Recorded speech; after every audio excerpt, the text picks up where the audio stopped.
Right now, on a small island about the size of Maryland, something extraordinary is happening. Taiwan is quietly, methodically, and deliberately preparing for war.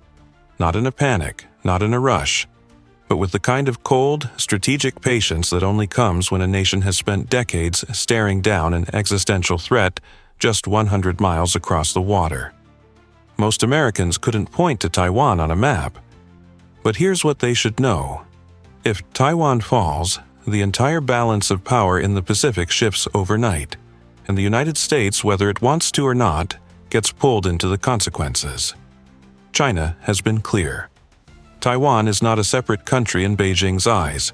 It is a rogue province that will be reunified with the mainland, by diplomacy if possible, by force if necessary. Xi Jinping has made this a personal mission. Chinese military spending has tripled over the last 2 decades. The People's Liberation Army has conducted repeated live-fire exercises in the Taiwan Strait. Chinese warplanes cross into Taiwan's air defense identification zone on a near-daily basis. This is not posturing for the cameras, this is rehearsal. What makes Taiwan uniquely vulnerable is also what makes it uniquely valuable. It sits at the center of the first island chain, the string of islands that stretches from Japan down through the Philippines, which functions as a natural barrier limiting China's access to the open Pacific. Control Taiwan, and China breaks through that barrier. It gains the ability to project naval and air power far beyond its current reach. It changes the strategic math for Japan, South Korea, the Philippines, and Australia overnight. And then there's the economic dimension that hits Americans where they live. Taiwan produces over 90% of the world's most advanced semiconductors. The chips inside your phone, your car, your laptop, the targeting systems in American fighter jets, a staggering portion of them are made in Taiwan. A Chinese takeover, or even a prolonged blockade, would trigger a global economic shock that would make the 2008 financial crisis look manageable. So, when Taiwan looks at that threat, military, economic, existential, and decides to build something in its mountains that most of the world hasn't noticed yet, it's worth paying close attention. Because what Taiwan is doing in those peaks and ridges isn't just self-defense. It's a calculated bet on survival. And the blueprints are more impressive than anyone outside Taipei is letting on. Before a single bunker is dug or a single tunnel is bored, Taiwan already has something that military planners dream about. A natural, defensive barrier running straight down the spine of the island, like a wall built by geology itself. The central mountain range stretches nearly 170 miles from north to south, with peaks exceeding 13,000 feet. It is steep, dense, heavily forested, and in many places genuinely impassable for large mechanized forces. For any invading army thinking about pushing inland from the western beaches, these mountains are not an obstacle. They are a nightmare. To understand why this matters, you have to think like an invasion planner. China's most viable landing zones are on Taiwan's western coast. The terrain there is flatter, the beaches are wider, and the ports are more accessible. That's where an amphibious assault would most likely concentrate. But the western coast is only half the island. Push past the coastal plains and the urban centers, and you run directly into those mountains. Supply lines get stretched. Heavy armor becomes useless on narrow mountain roads. Air support gets complicated by terrain and weather. An army that looked unstoppable on the beach suddenly finds itself fighting a completely different war. Taiwan's military strategists have understood this for decades. The mountains are not just scenery, they are the backstop. If the western defenses hold, great. If they don't, the mountains become the second line, the place where a defending force can dig in, slow the enemy down, and buy time. Time for reinforcements. Time for international response. Time for the political and military calculus to shift. What makes Taiwan's geography even more useful is the asymmetry between east and west. The eastern coast is dramatically different from the western side. Cliffs drop almost straight into the Pacific. There are almost no viable landing beaches. The roads are narrow and winding. Launching a major amphibious assault from the east would be extraordinarily difficult and dangerously exposed, which means Taiwan's eastern mountain flank is, in military terms, relatively protected. That's exactly where critical infrastructure, command facilities, and hardened military assets are worth putting. The mountains also complicate Chinese air and missile campaigns. Radar coverage gets disrupted by terrain. Low-altitude flight paths get restricted. A missile that knows a target's coordinates still has to navigate real geography. Bunkers carved into solid rock at a high elevation absorb punishment that surface structures simply cannot. Geography doesn't win wars by itself, but it shapes every decision made by both sides, and Taiwan's mountains give the defending side an advantage that no amount of money can simply buy or bomb away. This is where the story gets specific, and specific is exactly what Taiwan's government prefers to avoid. Official statements are careful, budgets are partially classified, and project details rarely make it into English-language press. But enough has surfaced through defense reports, satellite imagery analysis, and Taiwanese legislative debates to paint a clear picture. Taiwan is not just maintaining old Cold War-era infrastructure. It is actively expanding and hardening a network of underground facilities. These facilities would allow its military and government to survive a sustained assault and keep fighting. Start with the tunnels. Taiwan has been boring military tunnels into its granite mountain cores since the 1950s. Some of the older facilities were built with American assistance during the height of Cold War tension with mainland China. But what's happening now goes well beyond maintenance. New tunnel complexes are being expanded to accommodate modern command and control systems. They also house hardened communications equipment, fuel and ammunition storage, and protected airstrips. The Hualien Air Base on the eastern coast, for example, sits adjacent to mountains that have been hollowed out to shelter fighter jets from missile strikes. Aircraft roll directly into the mountain, the entrance seals. The jets survive a first strike and are ready to respond. The Navy has similar assets. Zuoying Naval Base near Kaohsiung includes underground submarine pens and protected berths carved into coastal rock. The logic is straightforward. A ship in an open harbor is a target. A submarine inside a mountain is not. Taiwan is making the same calculation across multiple branches of its military and applying it consistently. Then there are the command centers. Taiwan's top military leadership would not attempt to run a war from surface buildings that can be identified and targeted in the opening hours of a conflict.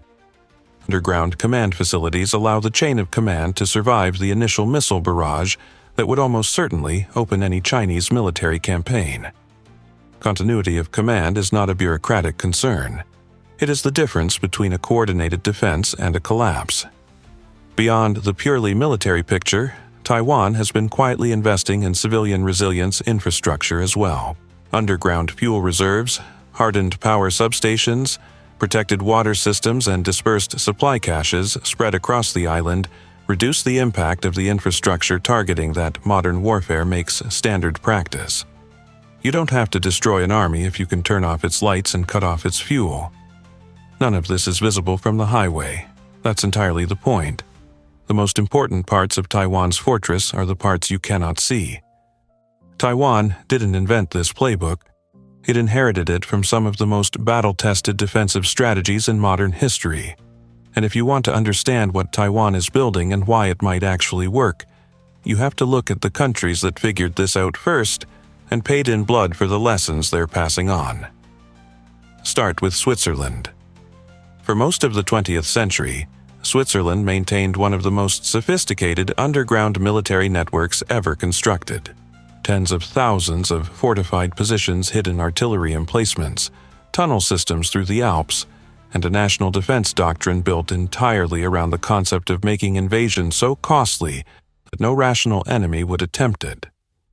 The Swiss called it the Redout, a fortified national redoubt in the mountains where the army and government could retreat and continue resistance indefinitely. Hitler's generals studied it and concluded that conquering Switzerland would cost more than it was worth. The mountains did not win by fighting. They won by making the math work against the attacker. Finland offers a different but equally relevant lesson. During the Winter War of 1939 and 1940, the Soviet Union attacked Finland expecting a quick victory against a small nation with a fraction of its military strength. What followed stunned the world. Finnish forces used terrain, preparation, and intimate knowledge of their own geography to bleed a vastly superior enemy for months. The Finns didn't beat the Soviets in a conventional sense. They made the cost so high and the timeline so extended that the political and military calculus shifted. Finland survived with its independence intact. The lesson: you don't need to match your enemy's strength. You need to make your terrain work harder than their army. North Korea, for all its dysfunction, has also demonstrated something worth noting. Decades of tunneling have produced one of the most hardened underground military infrastructures on the planet. Thousands of artillery pieces are positioned in mountain bunkers along the DMZ, capable of surviving an initial air campaign and continuing to threaten Seoul. The world's most powerful air force has never been able to simply bomb that threat away, because so much of it is buried in solid rock. Taiwan is synthesizing all three models: the Swiss concept of a mountain redoubt that raises the cost of invasion, the Finnish approach of using terrain and preparation to neutralize a size advantage, and the North Korean understanding that underground infrastructure creates survivability that surface assets simply cannot match. History doesn't repeat itself exactly, but the geography of survival has a logic that holds across decades and borders. Taiwan has been paying attention. A fortress is only as strong as what's inside it. Tunnels carved into granite and hardened command centers mean very little if the people inside run out of fuel on day 3, lose power on day 5, and exhaust their ammunition by the end of the first week. Taiwan's military planners understand this better than anyone, which is why the physical infrastructure of the mountain network is only half the equation. The other half is what gets stockpiled inside it, and for how long it can sustain a fighting force under full blockade conditions. This is where Taiwan has historically had a vulnerability that its adversaries have openly discussed. For years, defense analysts pointed out that Taiwan's ammunition reserves were dangerously thin. A high-intensity conflict with China would burn through anti-air missiles, artillery rounds, and precision munitions at a rate that would exhaust stockpiles within days, not weeks. Taiwan's government has acknowledged this gap and has been working aggressively to address it, accelerating procurement deals with the United States and pressing American defense contractors to prioritize delivery timelines. The war in Ukraine accelerated this thinking considerably. Watching a modern conflict consume munitions at industrial scale was a wake-up call that removed any remaining complacency. Fuel is the next critical variable. Modern military operations are extraordinarily fuel-intensive. Aircraft, ships, armored vehicles, generators, and logistics networks all run on petroleum. Taiwan has been expanding its strategic fuel reserves and dispersing storage facilities away from obvious coastal targets and into protected inland locations. The goal is to ensure that even if port access is severed and surface infrastructure is degraded, the military can continue operating from its mountain facilities for an extended period without resupply. Power is equally essential and equally vulnerable. Taiwan has been hardening key electrical infrastructure and investing in backup generation capacity for critical military and government facilities. Underground command centers and hardened air bases have independent power systems capable of operating indefinitely off the main grid. This matters enormously because a Chinese strike campaign would almost certainly target Taiwan's power generation and distribution network in its opening hours. Water, food, and medical supplies round out the picture. Taiwan maintains strategic reserves distributed across the island in hardened storage facilities. Mountain locations are prioritized precisely because they are harder to target and easier to defend. The underlying calculation is straightforward. Taiwan does not need to defeat China alone. It needs to survive long enough for the strategic situation to change. Every additional week of resistance is another week for international pressure to build, for American decision-makers to act, and for the cost of the invasion to become politically unbearable in Beijing. Logistics is how you buy that time. At some point, every American watching this has to ask the same question. Why should this matter to us? Taiwan is a small island on the other side of the Pacific. We have problems at home. We have other commitments abroad. Why does what happens in those mountains have anything to do with life in Ohio or Texas or Florida? The answer operates on several levels simultaneously, and none of them are comfortable to dismiss. The economic case is the most immediate. Those semiconductors mentioned in the first block are not an abstraction. They are the physical foundation of the modern American economy. Every major defense system, every smartphone, every new vehicle rolling off an assembly line depends on advanced chips that Taiwan produces at a scale and quality no one else currently matches. A Chinese takeover of Taiwan would give Beijing leverage over the global technology supply chain that would dwarf any economic weapon it currently possesses. Tariffs, sanctions, trade disputes, all of it becomes secondary when one country controls the hardware that runs the world. The strategic case runs deeper. If China takes Taiwan, the first island chain is broken. American naval and air power projection into the Western Pacific becomes dramatically more complicated and expensive. Japan, South Korea, and the Philippines, all American treaty allies, suddenly find themselves in a fundamentally different security environment, one where Chinese military reach extends far beyond anything they face today. Credibility of American security guarantees across the entire Indo-Pacific comes into question overnight. And once that credibility erodes, the alliances that underpin American influence in the region begin to fray in ways that are very difficult to reverse. There is also a simpler and more human argument. Taiwan is a functioning democracy of 23 million people. It has courts, elections, a free press, and civil society institutions that took decades to build. Allowing it to be absorbed by force into an authoritarian system is not a neutral event. It is a signal to every democracy in a difficult neighborhood about what American commitments are actually worth.